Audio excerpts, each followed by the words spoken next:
Let's face it, running your own interior design business can feel overwhelming. But guess what? You don't have to do it alone. I am so excited to introduce a brand new way to get the support you need. One-on-one mentorship with me, Laura Thornton, your interior design bestie. In just one focused hour, we'll dive into whatever you need most, whether that's pricing strategies, client management, presentations, attracting clients, building up a repeat business, or just getting out of the hamster wheel. You'll get clarity, strategy, and expert advice based on my 28 years of running a thriving business and over the last decade, a seven-figure design firm. This is your chance to get real answers to the questions you've been dying to ask from someone who's actually been there and is currently still walking the walk. Book your session as you need it. There are no strings attached. You'll walk away with personalized, actionable advice that you can implement right away. One-on-one, 1-hour sessions as you need it. Head to the website or click the link in the show notes to book your mentorship session, and let's build a beautiful, profitable business that you've been dreaming of together.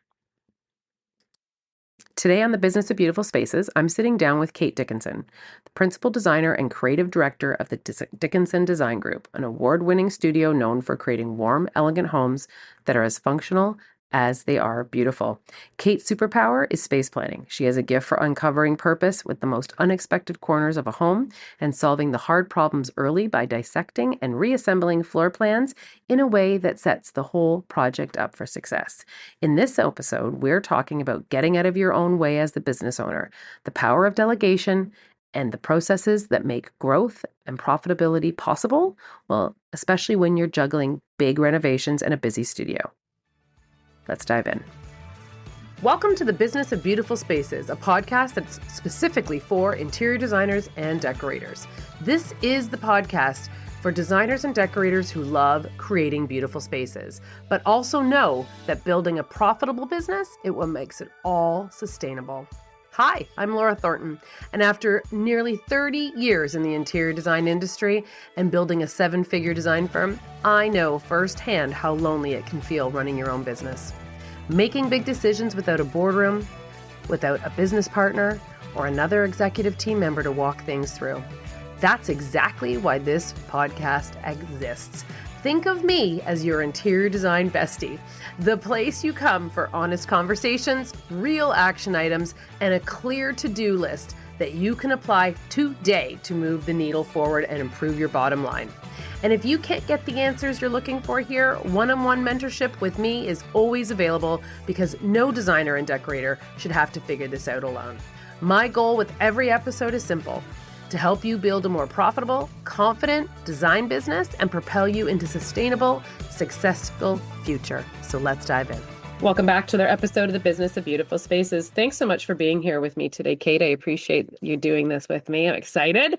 We're going to talk about getting out of your own way and how to delegate using strong processes for growth. And of course, that equals profitability. So can we start off with you telling us how you got into interior design and then starting your own business?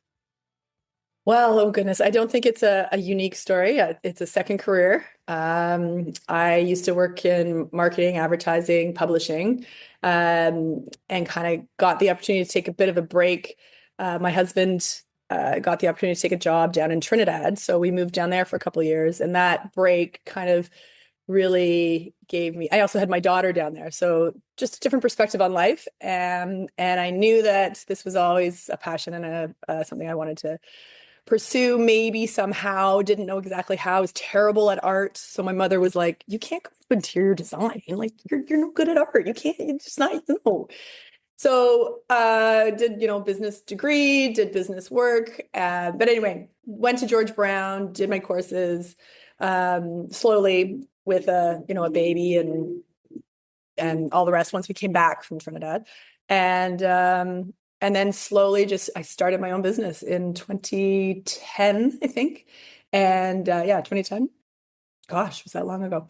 And it just sort of really, really organically and slowly grew from there as I took care of my two kids and really wanted to be there to do the drop-offs, the pickups, the doctor's appointments, all of that stuff. So it really gave me the opportunity to create exactly how I wanted it to go and to grow and to help with giving me something outside of the family. And then as they grew, I was able to really take on, and it becomes, everyone says, but it is your third child or your other Yeah. child. And it truly was that and is that for me. So it's just another baby that I was able to nurture and grow as they grew. So yeah. I have to ask you because you made it sound so easy breezy peasy. You were working when the kids went to bed, right? Oh, Like hell I'm yeah. not okay. I was like, wow, you made Yeah. it sound like everyone's dream. Like that's why I went on Yeah. my own too. And No, then I was no, like, no, this no. was It sounds wild so pretty and disillusionment. Yeah, beautiful. I know. I was like, wow, if No. you actually did that and did that, good for you. Then you're No, the yeah, right I was person to up in be the middle of talking the to. night, some kid Yeah. cries. Oh, I'm awake. Oh, well, I might as well go do my accounting because Yeah. at that point you're wearing every single solitary Yeah. hat, right? I was Yes. Yeah. IT, I was shipping, receiving, and I did a little design in there. So, Yeah, yeah, yeah, exactly. yeah. So funny. So this morning, this is off topic, but this morning I was doing I was talking to someone else about where we have this other part of this business, but regardless, we were talking about staying creative and what that looks like and how we all start this because we love pretty things and beautiful Yeah. fabrics and amazing stones. And then all of a sudden you start running a business and you're like, what happened to the amazing things? What happened to the stones and the pretty things? Because you're so Yeah. in it all the time with the business. But then this is a perfect segue for this because when I first started running my business and I was wearing all the hats, and let's be clear, I still wear a lot of hats, but Yes. the one thing I gave up was I found that I wasn't doing the design as much or the pretty things as much. And then I had to realize if I didn't structure my business in a way that allowed me to be have process and have things in place that I was never going to get back to doing the pretty things. And then once you start setting up your business in a way that has all the processes and you're able to delegate, you can get back to doing, and no one can see the pictures behind you, but you got beautiful fabrics on the pinboard behind you, and you get to actually get back into touch, feel, seeing again. And so Yeah. it was a great segue because that is exactly it. We wear all the hats. Okay. So what was the moment you realized through all of that, raising kids, doing Yeah. accounting at 3 a.m, that you were ready to shift from the designer doing it all and having all the hats to figuring out how to delegate or build processes into your business so that it gave you the freedom that we all started this business originally to To have? have. Yeah. Yeah. I can't say there was one little aha moment. It was sort of this slow growth, but I will preface all of this with 2 points. One, I I love process. I love having structure. I love seeing that structure come together. But I the only rule that I follow is that rules are made to be broken. Like I am terrible at if it's like I need to a structure needs to be fluid and unfold and be right. And if it's not working, if you've put a structure in place and it's not flowing properly and easy to follow, then it's not working. So you need to mix it up again. You need to figure it out. So it's a fluid thing, and you need to kind of keep that in mind to not get really bogged down by it has to be this structure, it has to be this way. So anyway, when did it happen? So, I mean, the first person I hired was like a freelance friend who had been actually in design school with me. And so she came on and started doing some admin and a little bit of design. And it was very few hours here, few hours there, and it helped and it was great. Um, and we sort of evolved from that. She left and I got someone else, and they were more purely admin, and then that meant that I could work on all the design. But the other thing that I realized as I was doing it is I couldn't just figure out how that I needed help. I needed to figure out what I didn't like doing, and that is going to be totally different for every person. Mm-hmm. I now don't actually even design anymore. I'll oversee it and I red pen it and I make sure that it's got the aesthetic of Dickson Design Group, and if I don't like a coffee table that they've put into the package, then they'll switch out the coffee table.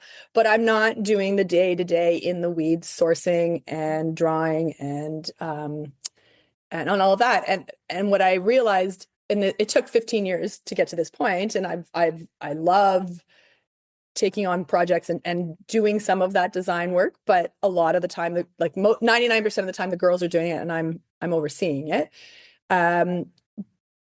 Because what I realized is I love running a business.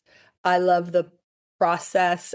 I love creating those processes and figuring out how to grow, how to sell, because sales is a critical part Huge. of this Yeah. business. How to keep your clients really happy and knowing how to care for them in a way that is authentic to Dickson Design Group. And so to do all of that, I wasn't, I wasn't, I didn't care as much about picking the perfect fabric for their drapes. I cared more about making sure that the structure and the business was there so that they had the right person in place to pick the right fabric for their drapes.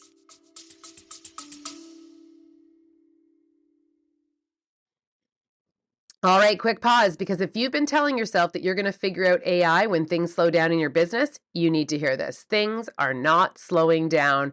And if you felt that low-key pressure like you're falling behind, it's not because you're not capable. It's because you're super busy running your real design business and you don't have time to become the tech person that you think it requires to keep up. So here's the good news. You don't have to understand everything AI can do.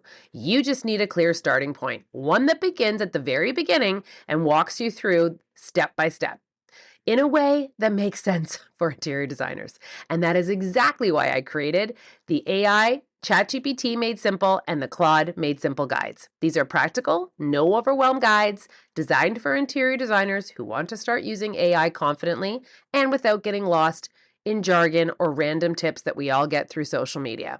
And when I say from the beginning, I really mean it. We start with the basics like words, chat, the GPT, GPTs, chatbots, LLMs. What do these actually mean? So you can feel grounded instead of confused. Then we walk you through step by step how to create your own role-based AI assistants for your business so you can build the support that you wished you've had for decades. Think a client communication assistant, a studio manager, a marketing coordinator, a project support helper, the roles you need most. And to make it easy, I've included plug and play prompts, simple checklists, and oh, I didn't even know I needed that, assistance for the things that eat up your time each and every week.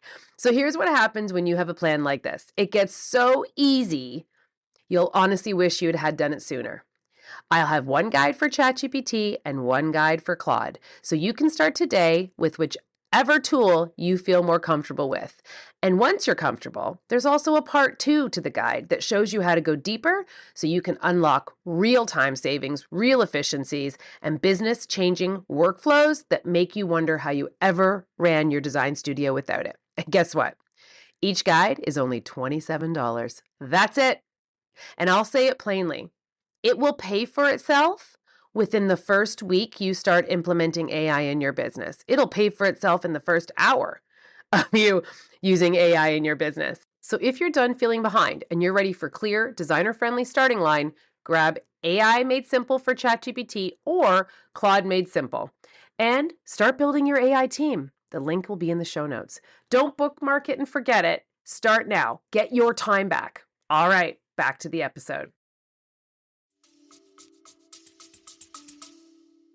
I love that. So when you talk about getting out of your own way then, because you clearly are good at it, like you were okay Ooh, with it took giving a up long the, time. I would okay, I was say, going to say, yeah. yeah, the first person I ever hired to take something out of the business was the accountant because the projects got bigger, the numbers got scarier, and I was afraid if mucked it up. And I'm sure you're the same because I always felt Yeah. like I could do it all. I can teach myself this, and I could, Yep. But then I thought if I muck up this HST or if I make up, which is our taxes here in Canada, if I screw this up and they come looking and knocking on the door and I screwed something else up, so that was the first thing I gave away, which also felt like, ooh, I don't love this. Now I say that, and the caveat is still to this day, no one writes my checks.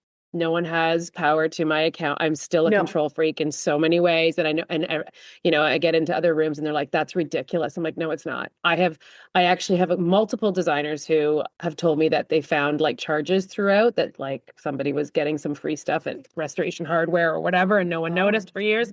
So I don't know. I'm still a control freak in some ways.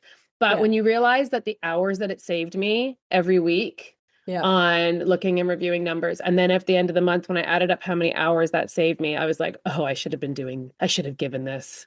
Like, Right. I should have taken that off my plate. But it took, like you said, it takes A, getting rid of the control, but B, also seeing the value of what I was paying to that accountant firm every month. It was not even close to what I was getting back in return. So how was it? What's the transition of giving up that power? Because now you're not doing the drawings, you're not doing but like you said, it's something where I'm running the business. It's still the right look and aesthetics. Yeah. How long did that take?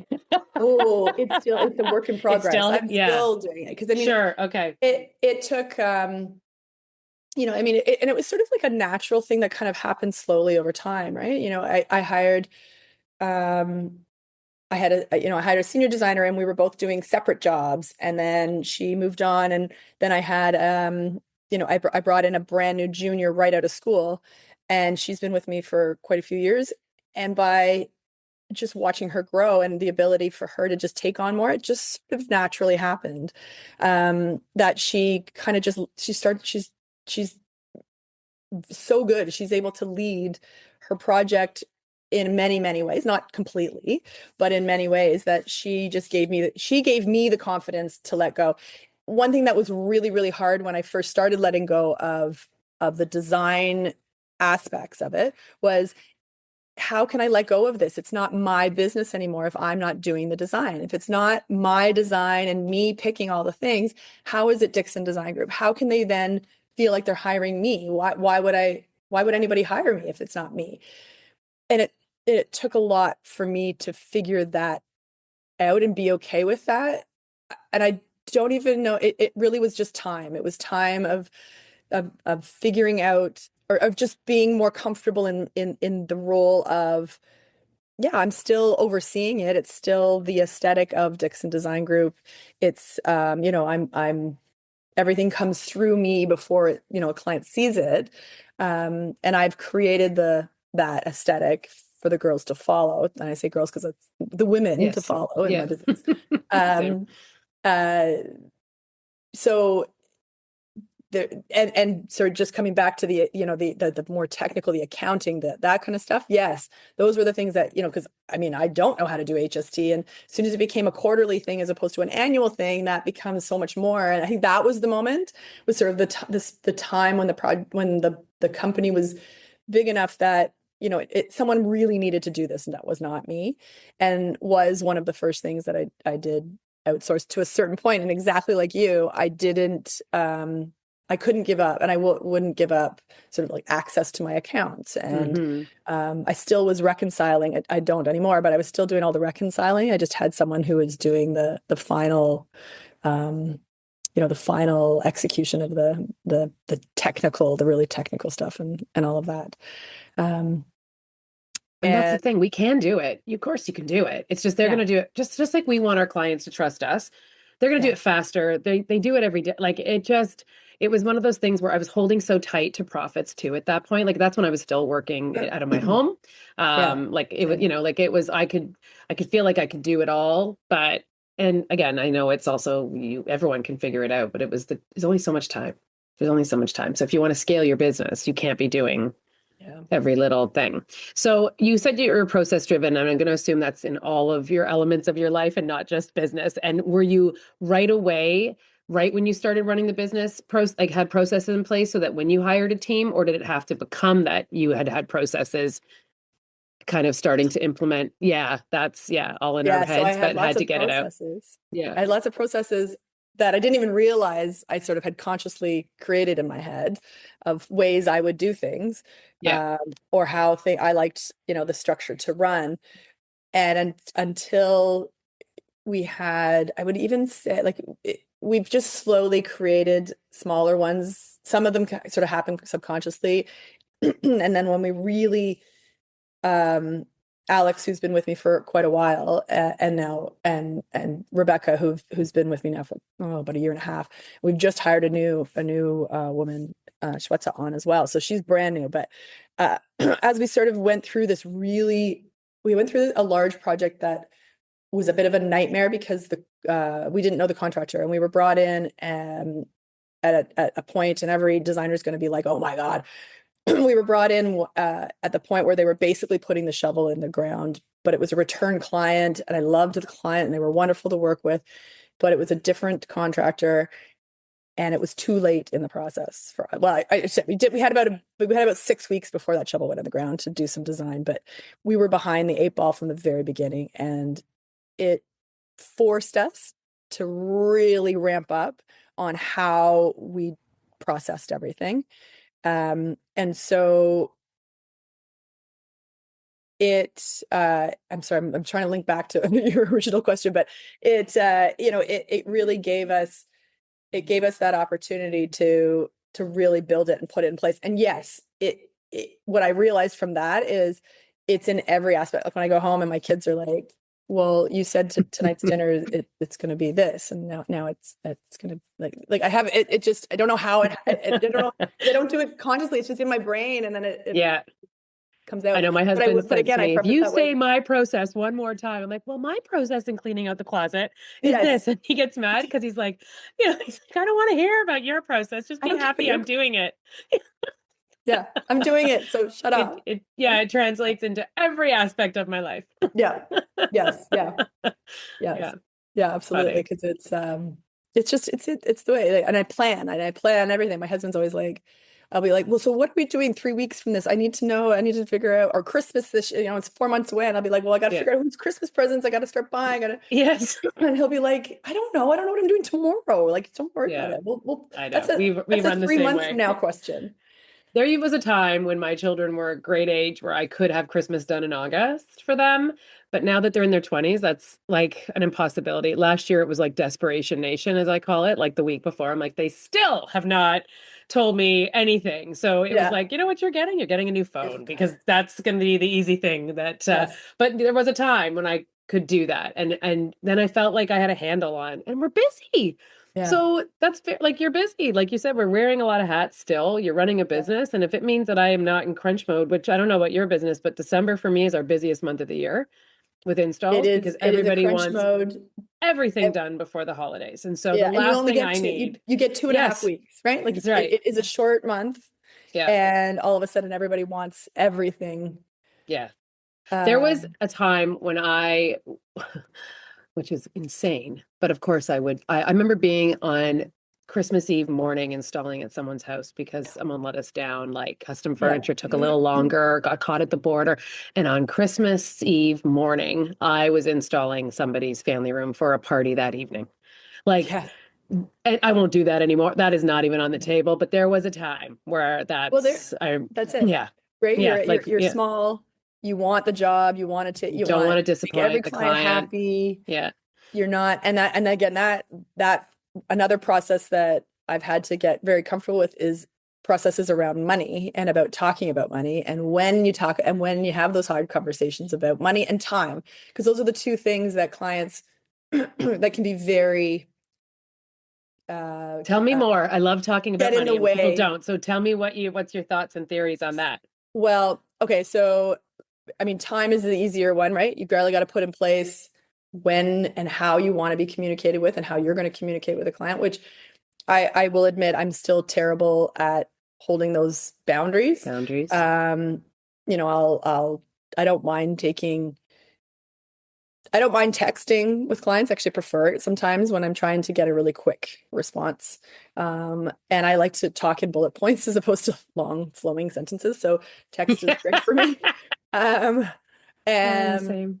but going to money, having those hard conversations or shocking them at the beginning, it took me a while to get comfortable with that because I would sort of put numbers down and I would sort of ease them in, or not tell them, or put sentences like, and everything else will be on an hourly, and or there'll be some expenses, or just not really be really clear about it. And then you get down and you're deep into the project, and all of a sudden they're like, well, what do you mean? You told me the price was this. You didn't tell me there was going to be a shipping cost, or there was going to be, or that, like we're double, whatever it is. Like it just, the price might go up because the vendor decided to, the tariffs came in, and all these different things that could change numbers, and having a really hard conversation with them at the beginning. And I now give, a generic budget to clients while we're in this sort of discovery, when we're dating. And I say we're dating Yeah. because, we haven't signed a contract. They're still, deciding who they're going to work with. I give them like a generic budget that kind of line items, whatever could be in various rooms, and it's not specific to their project. It's one document, and it could have rooms that they're not even talking about. So it is truly a generic, but it gives them an idea. It starts that sort of like, oh yeah, wow, a kitchen, right? Like, oh, I didn't even realize. Like, I didn't think how the Yeah. elements, the Yeah. materials will add up before you've even talked about a contractor. Right. And time, oh, I had a client way back who I went to visit, and she just wanted to decorate her bedroom for her husband, or her fiance, for a wedding present.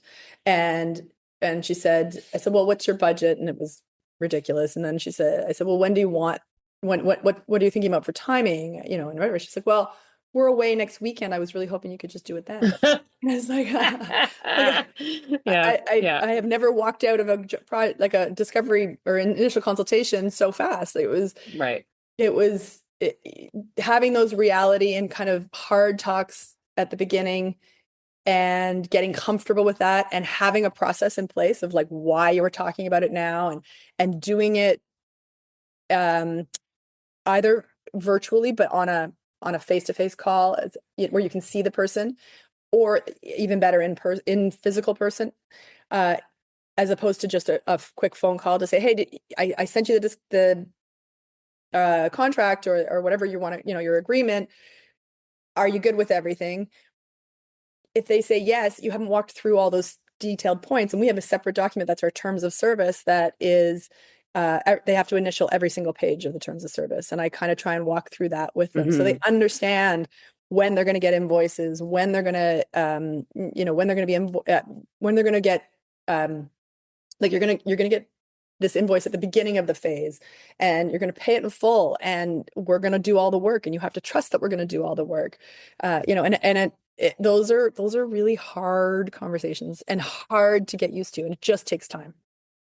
And once you do it, and you do it often, and I have learned to get, and it wasn't comfortable at all at first, but now it is. And because my process is in place, it makes talking about money so easy, because it comes with certain points in the process. So once you start nailing down your processes, it becomes very easy to have these timeline markers for your client to know that money is going to be due, and how much is due, and why it's due. And I talk about it early and often, and I've gotten so comfortable with it. And I don't even think about it anymore. And it's not something I have to think about. It rolls off my tongue easily, depending on if we're doing a renovation, it's a different fee structure than if it's decoration. But because you have it nailed down, it's so easy. And actually, I had a woman last week sign a contract with us. And the reason we won the contract was because she said to me, because you were so confident, and you knew your pricing, and you were able to tell me when things were going to be due, and nobody else could. And it solidified that, and being a woman contractor in this scenario, I mean, she's 85 years old. I actually didn't think that she would go with a woman. I figured she might have, maybe had some stigma with, but no, she said it was the fact that I could tell her when the pricing would be, and when it was going to be due, that the confidence in it was what rewarded us the job. And so that's something that I know as women, just in general, we don't love talking about if it feels rude or inappropriate, but I'm telling you, once you get comfortable, anyone listening, it's so easy, and you won't think about it anymore. And then you get paid easier. You're not having to like tiptoe around asking for the money that you're owed and that you need to buy the next phase of the project. It just comes along honestly. Yeah. Okay.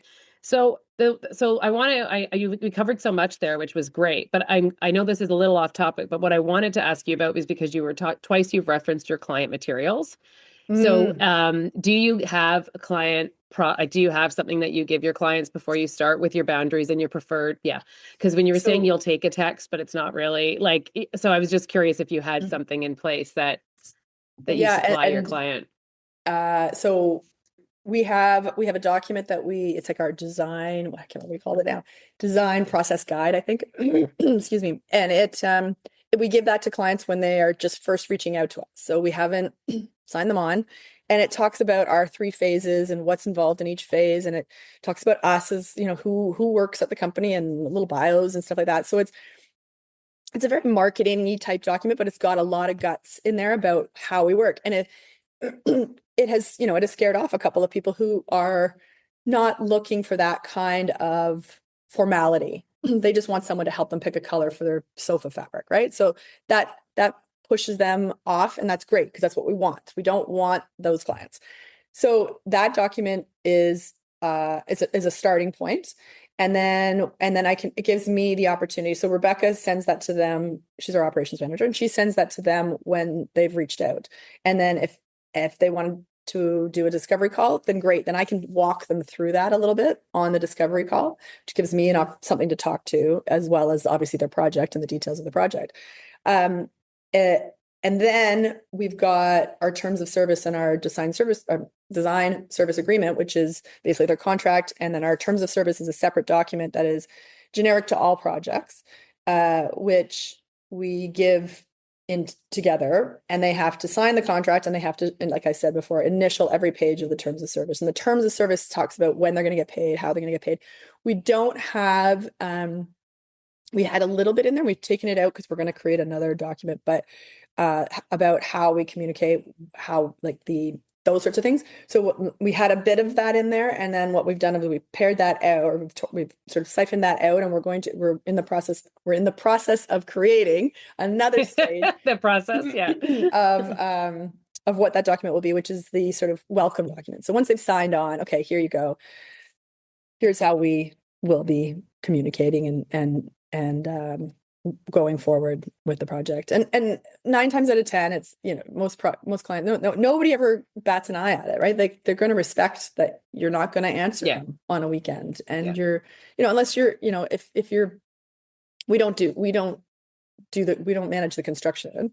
So if your basement is flooding, that's an emergency, but you're still not calling me. You're calling your contractor. yeah. I know Right. that I've said that I'm the first point of contact, even with, and I will deal with the contractor in terms of design stuff, but that is not me. That, Yeah. No. Yeah. That's someone so, else's insurance. Yeah. and I still yet to figure out an emergency that you would need to call me for, because your sofa being the wrong color is not an emergency. Right. The tile showing Although up it and being feels like it. broken is an issue, but it's not an emergency. Like, Right. Yeah. we'll figure Fair. it out. Yeah. So your process is okay. So do you use any apps to help you with your processes in-house? Is there anything that you are Yep. using that We helps along use with it? Studio Designer, which is all of Hmm. our technical stuff goes in there. All our Yeah. invoices go out through there, and it's great. And then we use Asana for Yeah. our Same. task management, which has Right. been really great too. And we use all of that. And then in-house we have our how uh we've sort of sorry, let me back up on that one. In-house we don't have actually it's not true. We have internal documents, but mostly we have documents that most of the stuff that we have in terms of formal item management is stuff that's going out to the client and how it's gonna look, but there's rules about how it should be laid out and structured. We're still working on with Studio Designer and ex or how to export from there and not have too much, like, once we've exported it, how can we not have to Limit. manipulate it? So that Yeah. is my biggest fear, my biggest sort of thing that keeps me up at night is double entries. So as soon as you have Hmm. to put something in two different places, something will go wrong, and a number will not be translated properly. So the more that we can put into Studio and execute it from there, the better. But it's still not quite perfect because we do Right. all our schedules for the contractor. So once we're doing our construction drawings and then the schedules that go with them, we want those to come out through Studio. But there's no Hmm. place to say the tile pattern or the grout or so we have our Several documents. Yeah. yeah our sheets and stuff that we have it laid out the way we want it. Um, and then we have uh, our weekly check-ins with clients. That's on Fridays. Not with every project, but on the bigger projects on Fridays, we will send out an email to just, yeah, and what does that look like and what's included in that? And it's just a check-in to say this is what's happened this week. Yeah. It's Yeah. design focus. So, because again, we're Right. construction, so it's design focus. It may have something to do with construction, but it's from a design perspective and just sort of where we're at and what's coming up and that kind of thing. Um, but any internal everything internal, I try and keep in one of the systems. So there's no sort Hmm. of Lost information if you need it to passwords. track later. Yeah, Yeah. yeah. Yeah. But Yeah, those are the same. We two use the big. same things. Yeah. Our procurement officer uses primarily the studio designer. And then Asana we use. And it's Oh yeah, anyone cool. who's listening who doesn't know, Studio Designer is an interior design based program that you can put all of your purchasing items in and your time and figure it out that way. But Asana is a task management app, and it can be on your phone or your desktop. And at one point, there was everybody in here was on it, and then if you have it set up in a certain way that it populates with your process. So like if I'm done my part of it and I hit done, then it automatically populates a task to the next person of what they Yeah. have to do. But even if you're a solopreneur, there's some real value here because it keeps you on track. If your Yeah. process is, or if you're starting to build a process, it's a great way to do it too. So just if anyone listening is like, what's Asana? That's kind of the synopsis, like the small, the Coles notes, or what do they call it in the US? What's The 101. Yeah. Yeah. yeah, like, the basically the real narrowed down. So that does a Yeah. lot And I more. mean, I even use It's it if I'm up in the middle of the night, which at my age is often. same. Um, We should get on the you same. know, We have a I will text use it chain with my friends. You want to be on it? What's yeah, everyone doing yeah, right now? Who's sweating and who right. is not able to sleep? But I'll just put in like when I need to remind myself to do stuff, that's where I Yeah. put my tasks, I'll just be like, Yeah. even if it's talk to Alex about, I don't know, moving her computer 2 inches to the left, whatever it might be, little stupid little thing, Yeah. Get it out anything, of your head. get it out Yeah. of my brain because too Yeah. much. And then, and I mean, that was the biggest bottleneck was things were in my brain and it's still, I mean, we're still working on getting more and more of it out of my brain and Mhm. into the systems because I would be like, well, I don't understand. Why wouldn't you just do this way? And they'd be like, well, we didn't know that that's like it's all Yeah. in. Yeah. Yeah. Yeah. Um, I know if I pick up my phone that I'm going to be in a rabbit hole. So I have really embraced the Siri of things. So I'll say, oh, "Hey Siri, set me a reminder for 9 a.m." and then I'll just talk to it and get right. it. And I know because it's a dark, well, I said it and now she's popped up on my screen over here. I said she'd Of go course. away. Yeah. So I will say it and then I list it all, but I know it's working because now with the AI of how it illuminates this, I can see it Yes. illuminate slightly in my bedroom. So I know it's working. And then at night, or if I have to skip to the loo in the middle of the night, same thing. I'll just talk to Yeah. it. And then in the morning at 9 a.m., I'll be like, oh, I guess I got up at some point and like Yeah. did that. You didn't even But remember you did it. but I know if I pick up the phone, I know. I'm done. Like it's a rabbit hole of like I'm gonna end up I'm not Scrolling and going back to bed. Yeah, yeah. like I will be done for. Yeah. So the last thing I want to talk to you about, because the processes are great, but you and I were having a conversation before we hit record all about the concept of community and what that looks like for designers, but more Mhm. importantly, entrepreneurs. And so I know you're on the DDA board, which in Canada is the Decorators and Designers Association of Canada. And I just wanted to talk to you about community and how you have found what kind of role it plays for you in building your business over, since 2010. Well, yeah. So I mean, I joined with what was then Sedeka. We've changed the name of the association. Um, I joined it purely for insurance, because you get group insurance when you become a member of this association. I imagine it's probably pretty similar for many associations, which was so that was purely the reason I joined it, and went to an occasional event now and then, but didn't really embrace it until another woman that you know fairly well. I met Andrea Cowan at High Point Market, and God, that woman is she's a Dynamite. force. She's a Yeah. force, Yeah. man. Yeah. And I think I was, yeah, I don't know, complaining about something. And she says, you really should come on the board. She's, and I didn't even realize who I was talking to at the time. And I was talking to the damn president or President. chair of the Yeah. board. And so, yeah, I mean, that was 7 or 8 years ago. And I sat on the board for 6 years at various uh, uh, Chair positions. Yeah. head of different committees, etc. Did marketing for a bit, and I mean, went through COVID on the board, which was Mm. was really difficult. Because we were really struggling in terms of what to do for people, but it gave us an opportunity for education and virtual, and really opened up that. But what I found was, until you embrace your association and really use it and become actively involved, it's not going to do anything for you. You have to do it for yourself.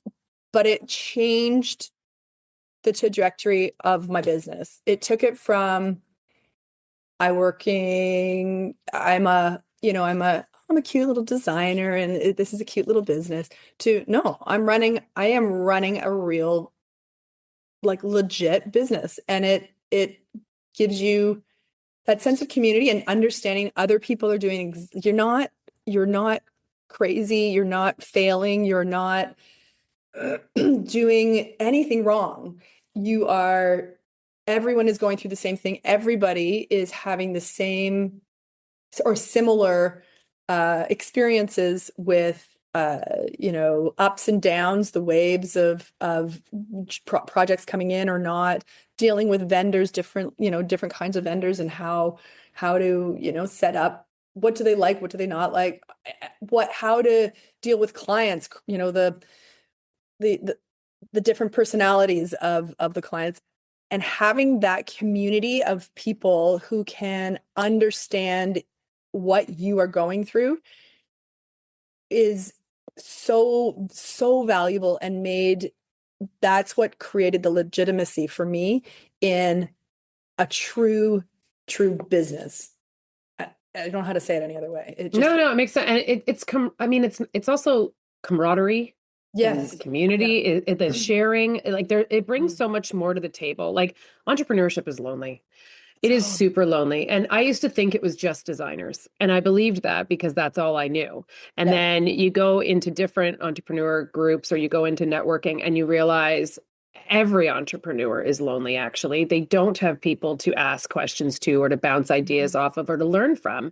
And something like the DDA or other, networks and communities bring that to you. So Yeah. if you're someone who, I've heard from quite a few designers that they are intimidated, don't feel like they belong yet. Well, that's a Oh, falsity, no. because if that's how everyone felt, then, you would learn from others and you can gain from other people's knowledge, and people are going through the exact same thing you are. And there's a lot to be said about feeling like, okay, good, I am also in the same boat and it's not just me. And like you learn so much more being around people who are doing the same thing, running a If business. if I had, I mean, hindsight is 2020, as we all know.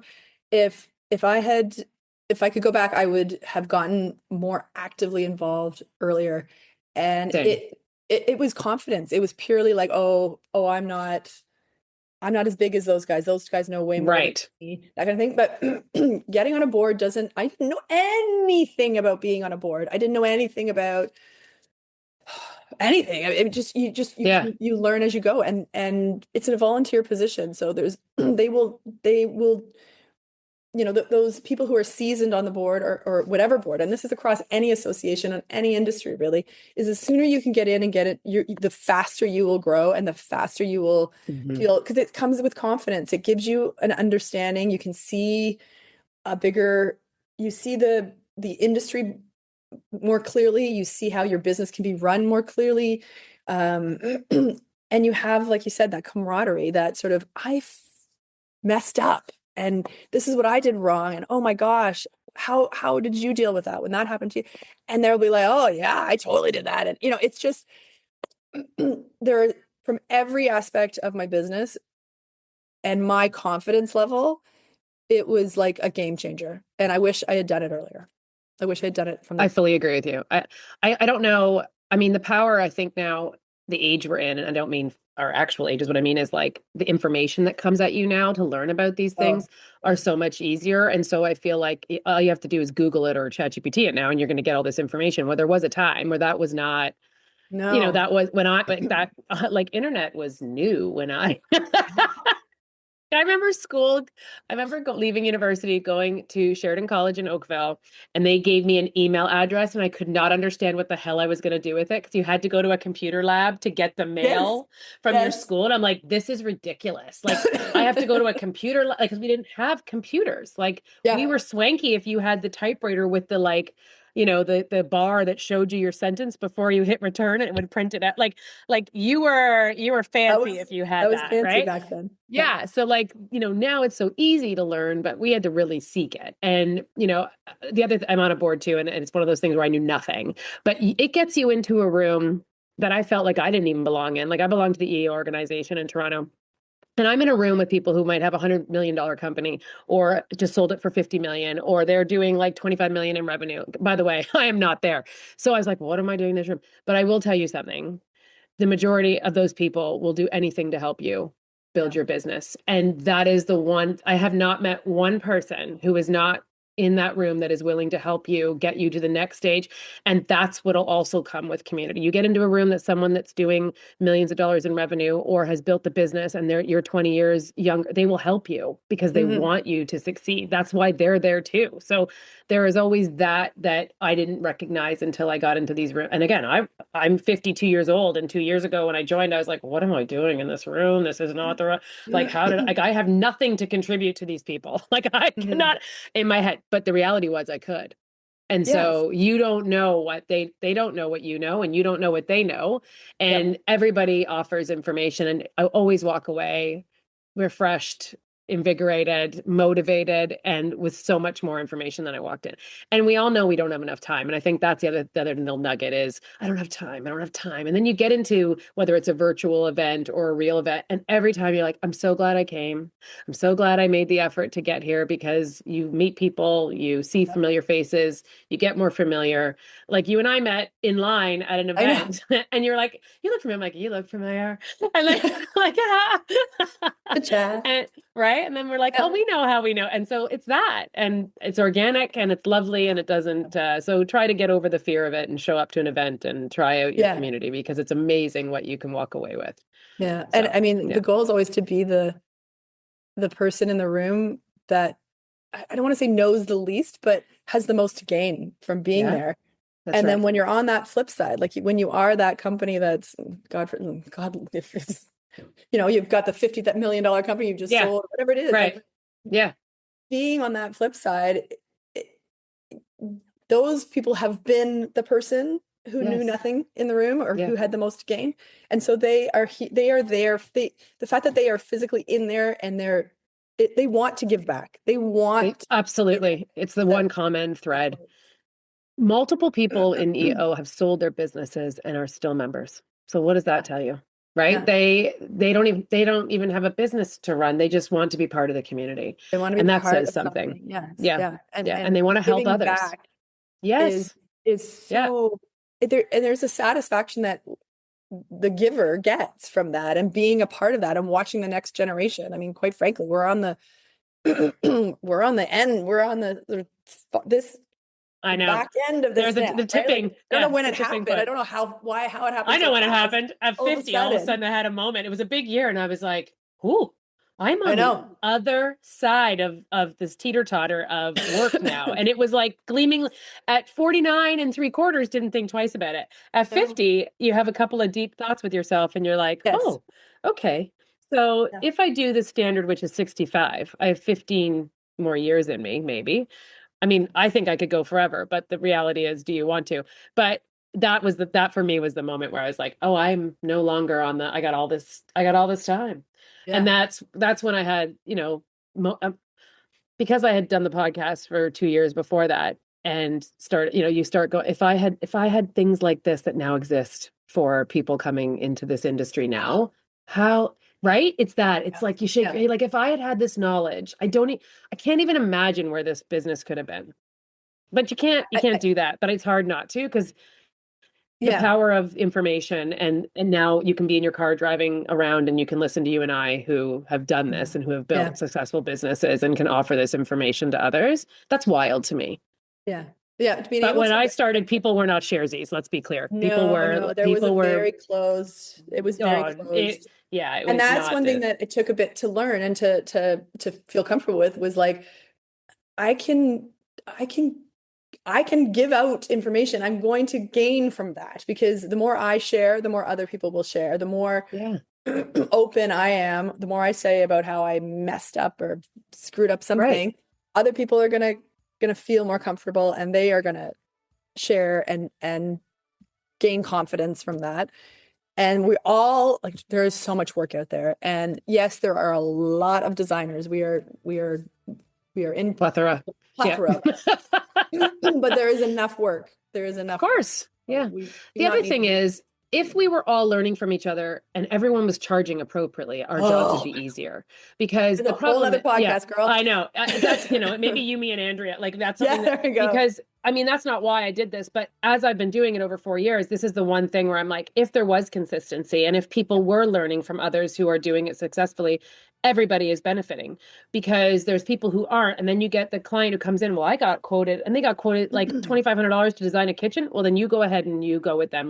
Can't Go wait for to see what you, it. can't wait to see what you get. But like, it's a disservice for all of us. So if there It's so is hard some because consistency, then sometimes that would clients, benefit. it's often that clients are doing this once, like they've never done it Yeah. before. It's their one and only. And so to expect them to know why there's so much value, you need to pay for, you get what you pay for, but they don't even know what that is because they Right. don't understand how many questions are going to come up through execution, and they don't, how many times a day the contractor is going to call you and ask you, minutia that, it's just, they do not understand how much detail goes into it. And it's hard. You have to really know Yeah. how to sell. And that comes back down to selling, like Mm. sell them and help them to understand why, what they're getting when they Yeah. Your value. Yeah. pay reasonably for a designer. Well, Kate, I have taken up way too much of your time, but it was super Oh, I fun. could I talk just looked forever. up and realized, I know, me too. So, but tell everybody that's listening where they can follow you and find you. Oh, yeah. So Instagram or Dickson Design Group. I don't even know how what is the at Dickson? I don't even know. I'll put Um, it in the show notes. yeah, yeah, please, 'cause I'm not even sure. Yeah, it'll It's be in the show terrible. notes. Yeah. And yeah, our website, Dickson Design Group, and that's us. Yep. Well, thank you for sharing all your expertise today. I very much appreciate Oh, you and my your pleasure. time My and your pleasure. knowledge. I had a great time. I'm honored that you had me on, and I'm always happy to chat about whatever people want to talk about. So yeah, thank you. Thank you. Thanks very much.